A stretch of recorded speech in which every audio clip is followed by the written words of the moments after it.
道教有講過，三魂歸天，七魄歸地。生者有形，亡者有靈。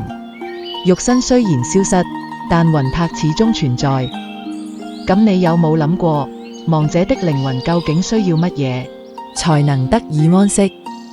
如果冇一個安穩清靜嘅地方，靈魂又點可能安寧，唔會再受輪迴嘅苦呢？魂魄冇處安放，就如同迷失咗方向。正因為如此，地宮嘅設置才顯得咁重要。但又有人問，咁骨灰龕唔係只係一個普通嘅盒咁簡單啫？其實骨灰龕唔只係存放遺體嘅地方，佢係靈魂修行、功德積累嘅起點。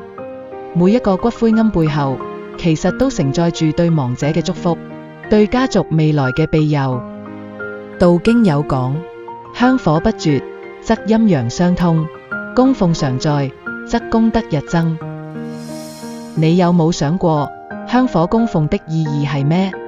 佢唔係單純嘅儀式，而係為亡者積德，更係家族成員之間情感嘅連結。但如果冇香火供奉，陰陽之間真係會隔絕嗎？如果唔再記得先人，先人真會被遺忘，甚至孤獨於另一個世界。骨灰龕其實就係一條橋，唔只係將亡者安放，更係一個能夠連接生死兩界的橋樑。